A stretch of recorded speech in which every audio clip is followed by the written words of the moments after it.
Alright, welcome back. We are rolling in Baby Souls. So I think this is episode 11, I want to say. But we're back. Not last week, like 2 days ago, but whenever I release this video, I promised to go to the Shrine of Winter. So let's look at our memory right here, our soul memory. So you see this right here?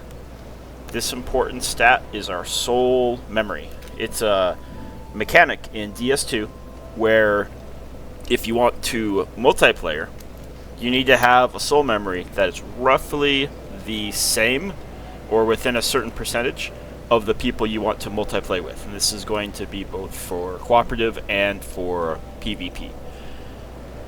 But something that soul memory also unlocks is the Shrine of Winter. So let's go back here. And we're going to go back to the Shrine of Winter, which actually leads us to the late game. Everything we're doing right now is considered the mid-game.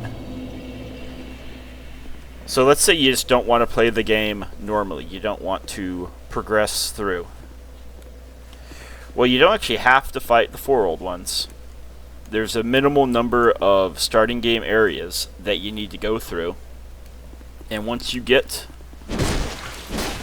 1,000,000 souls, which we got just by progressing through the game normally. So we got 1,000,000 souls. We can just skip the rest of the mid-game. We're not going to, but we can. Don't ask me why. The devs thought this was a good idea, but they did. And we didn't get 1,000,000 souls by like grinding at all. Pretty much we were one and done with every single area. We have the buffs on.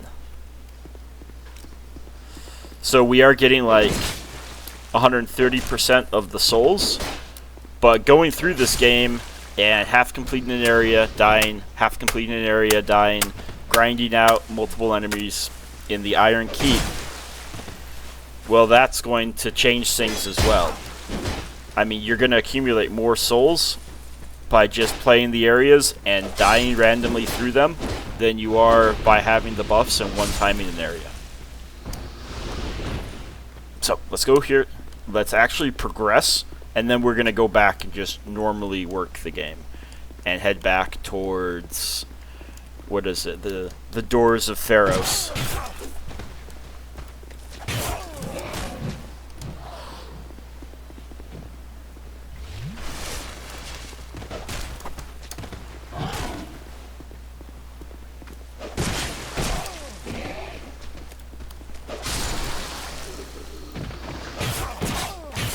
Baby. Don't you want to help, baby?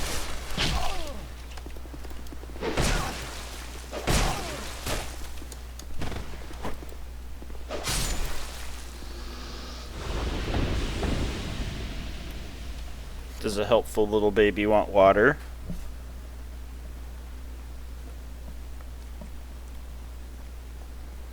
That's right. We need peak hydration for peak performance. So once again, this small amount of rubble blocks our way.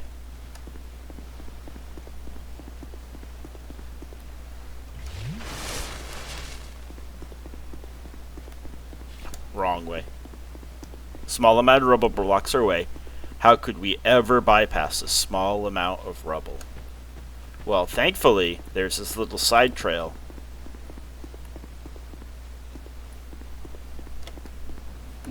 And look here. And it opens for us, having defeated only 2 of the 4 old ones. And this is also, if we went through here, we can access the DLC. Frozen Eliamlois, or the Crown of the whatever king. The Crown of the Frozen King. Ooh. So now we have officially progressed into the late game.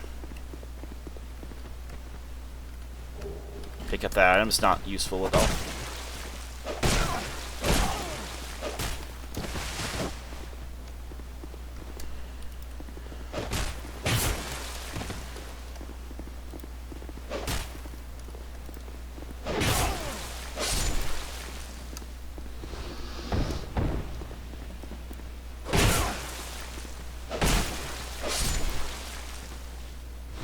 I think there's one more item around here.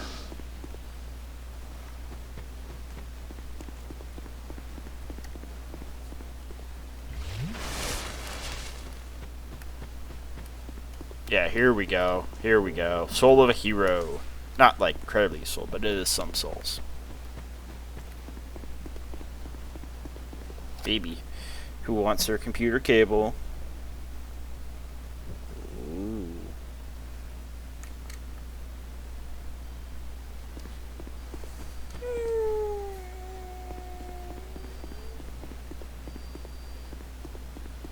So if we were to keep following this tunnel right here, it will take us to Drangleic Castle, which is right there. Now, we're not going to do it. I don't want to progress the plot too far. But that's how you just skip the mid-game, or however much of the mid-game that you don't want to play, just by grinding out 1,000,000 souls. And traditionally the best way, or the way that is considered the best way to grind out 1,000,000 souls, is going to be make your way down to the Rotten, and then just use a bunch of bonfire aesthetics to play your way through the Rotten. And I think with 4 bonfire aesthetics to get the Black Gulch, the area we haven't been to yet, up to New Game plus 4, that will get you your 1,000,000 souls. So let's head over to the Doors of Pharos. This is, if you play the game traditionally, this is not an optional area, but there's nothing really that lore related here. So here we are at the bonfire. There's 2 ways to go from the bonfire. There's this way right here.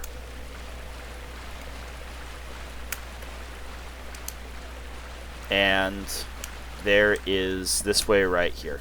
And this guy looks like Galvan, or Gavlin. He is not. He is not an NPC, although visually similar to all of them, or visually similar to Gavlin. Every single enemy here that looks exactly like Gavlin aggroes on you.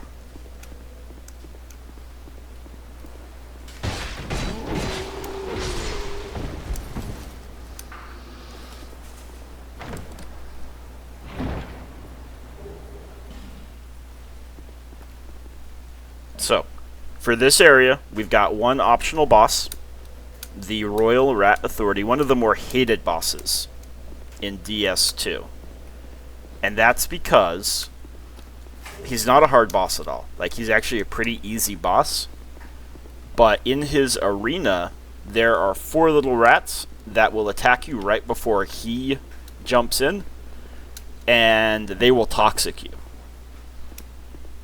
And so, if they toxic you, it is an extremely hard fight to both fight the boss, fight whichever rats that you have not yet dealt with, and then fight the toxic.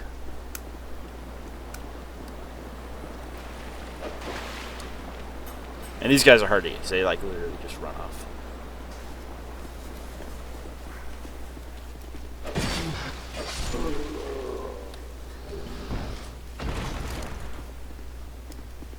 And this should lead us out to the next area. So if you want to skip this whole thing, you can. Not that hard.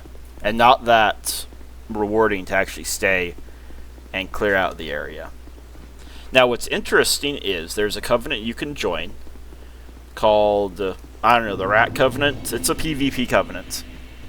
And there's 2 ways, there's 2 areas that allow you to join the PvP covenant. So we're going to go back and let's clear out the area. If you go to the other place you can join it first, which is the Grave of Saints, which is, if you see the hole in Majula, hopping down that hole, about 2/3 of the way down that hole, allows you to fight a different boss. And by fighting the different boss, you are allowed entrance into this like rat PvP covenant. If you are a member of that covenant, the rat right there that's just attacking us doesn't spawn it.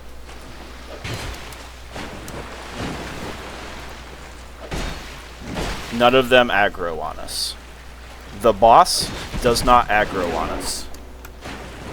As long as you remember that covenant, nobody messes with you. And you would actually have to leave the covenant to go back and fight the Royal Rat Authority. Or, conversely,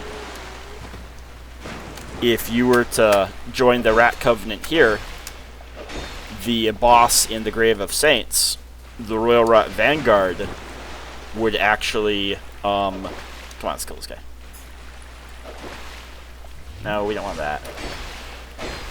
But yeah, the Royal Rat Vanguard will not aggro either. You can just walk through. There we go. Yeah, you can just walk through. So, if you join the Covenant, technically you only need to fight one of these two bosses. Neither boss is like a great boss.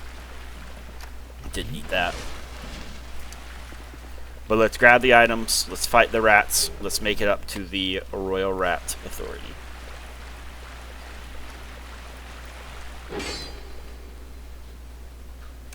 And then this is the area where you will accumulate lots of Pharros' Lockstones. Supposedly this is the guy in the lore who made the Pharros' Lockstones. This is supposed to be a PvP area also, which DS2 has a ton of PvP areas. The problem with this PvP area is you can use the Lockstones to like initiate traps, but the Lockstones don't respawn. And so like it's a one and done type thing. You get your Lockstones, you use them as people invade you, and then that's it. It's just the area kind of wears itself out. So yeah. Look at how fast Toxic deals with our health. Like, it's poison times 1,000,000. Like, 1,000,004. And if you get that with a boss, that's a rough time right there. So there's a way to deal with them. But the timing needs to be pretty exact. And thankfully, the devs did something really smart, and they put the bonfire like just literally outside the door. Like, the devs were finally figuring out that people don't like runbacks.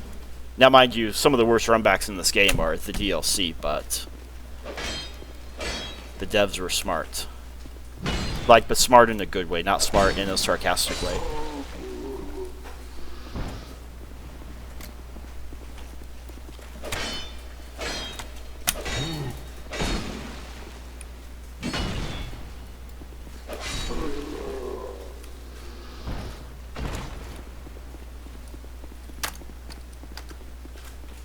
Okay, wooden chest, enemy next to wooden chest. We do have to be careful here, because we can destroy that chest pretty easily. There we go. Got an odd angle backstab. And maybe in the next episode, because the plan is for this episode just fight the Royal Rat Authority, maybe the next episode I will research which are the useful Pharros' Lockstones to use. Because most of these are just worthless. A lot of these are PvP related or just redundant. Like, there's one spot that you can use 3 Pharros' Lockstones to completely unlock a door. But then 1 Pharros' Lockstone will unlock the bottom part of the door, and you can just run through with 1 Pharros' Lockstone. And usually by this time of the game, we're starting to accumulate quite a few Pharros' Lockstones. Let's see how many we have. Baby's shifting a little on my lap, so let's figure this out, and then we need to reposition baby. So yeah, we've got 5. It's not like a ton, but it's a very reasonable amount, especially considering we probably have like 0 fragrant branches of yore. Yeah, we've got 0.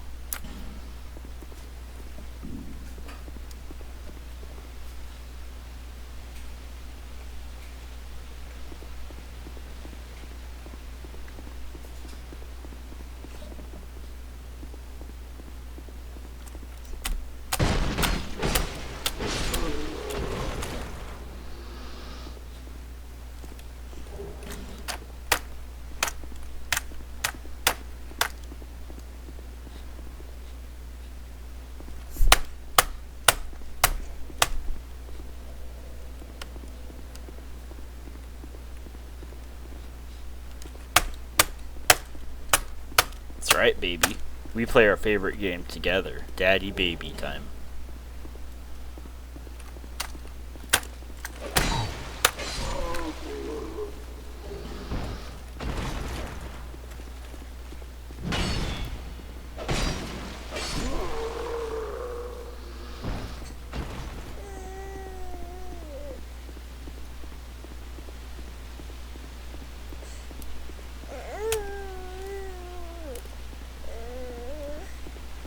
So this is where we just came from. Sometimes, don't ask me why, it's not like a hidden door at all, but the way to the boss can be a little confusing. So there we go. Don't ask me why. But sometimes I've wandered through that circle, and I literally can't find it ever.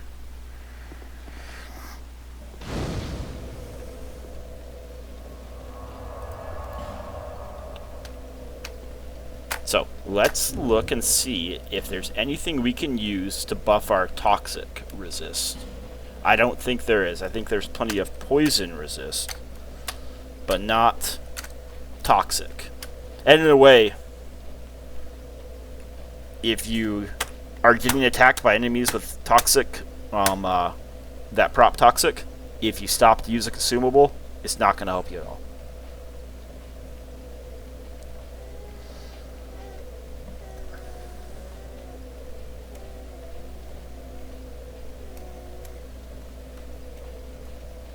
Oh, we forgot to use our Sublime Bone Dust. Let's go back to Majula, and let's upgrade our Estus Flask to +3, and then we'll fight this boss, because that may help.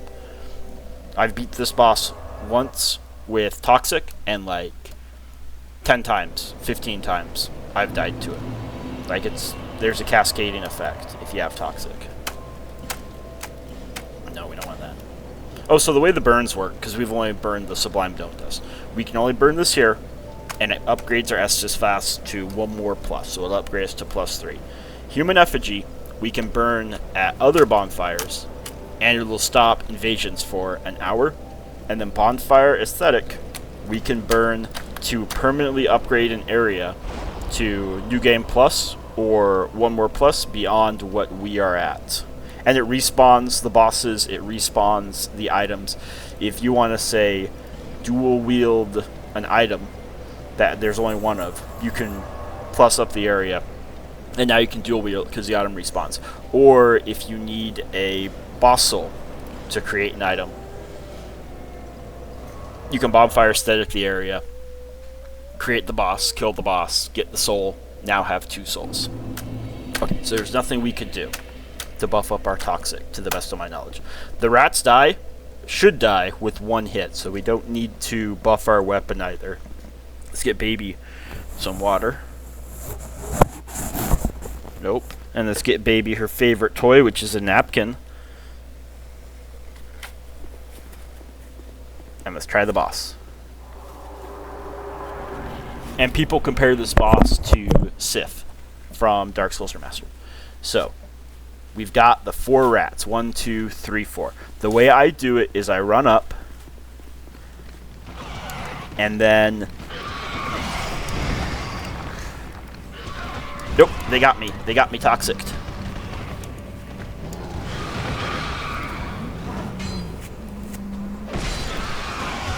Okay, we need to heal. We're gonna die. Yeah, there's no way we get our heal off.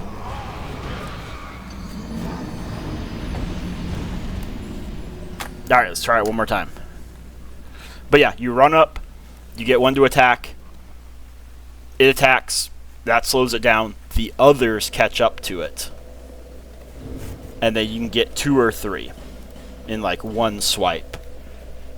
And we're gonna buff our weapon because I think we just didn't have enough to kill them in 1 blow. So that's something we definitely want, is to be able to get rid of a rat in 1 blow. And we'll just use magic damage, it doesn't matter. I think any buff will work. But yeah, if you need to take 2 attacks to kill a rat, then that fight just became twice as hard.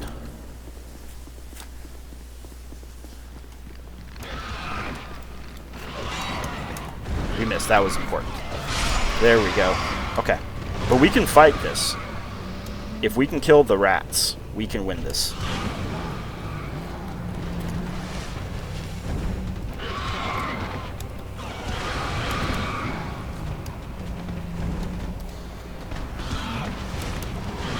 Okay, nope. Toxic got us again. Let's try this again. We really need to connect on that first blow.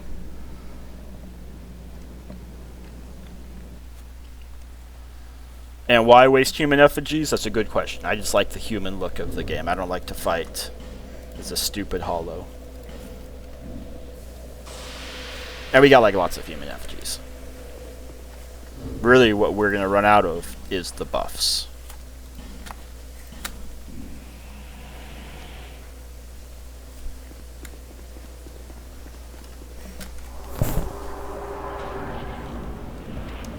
So let's concentrate on the first blow.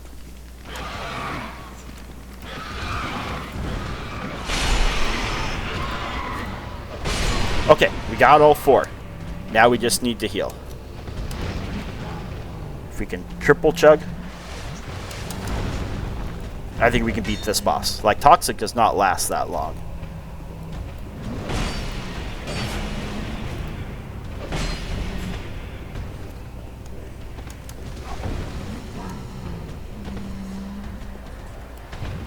And we can be very wasteful with our Estus.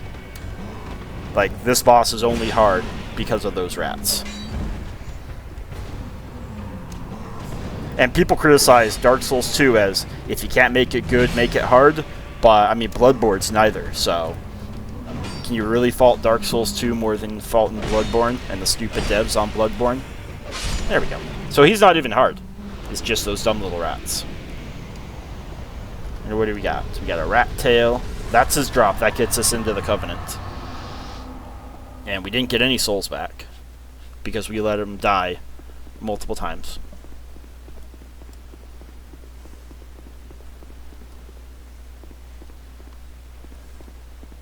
And then here's the bro that would allow us. Place, human. So he's going to notice we have the rat tail. No time for thy kind. Humans bring... Is that? Oh, it is. One of mine rat burrows. Rejoice since... We're not going to join the Covenant. Once again, this is a weird PvP Covenant where you get summoned in, and we're just going to go to the bonfire. But you get summoned in, and then you have like half health, half Estus. So it's like, it is quite the challenge to summon in and fight. I don't think we fight in this area. I think we strictly fight in the Grave of Saints. But let's go back to the bonfire.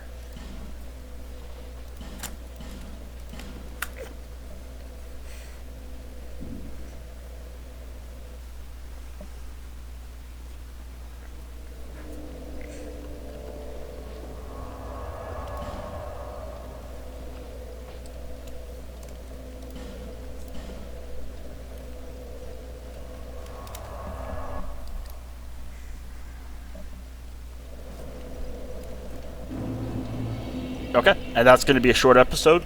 We will start off in the next episode of Baby Souls here at this area, which leads us to our third old one, the Duke's Dear Freya, the spider old one. So, thanks for coming, thanks for watching, and this will be it. Bye, baby. Bye.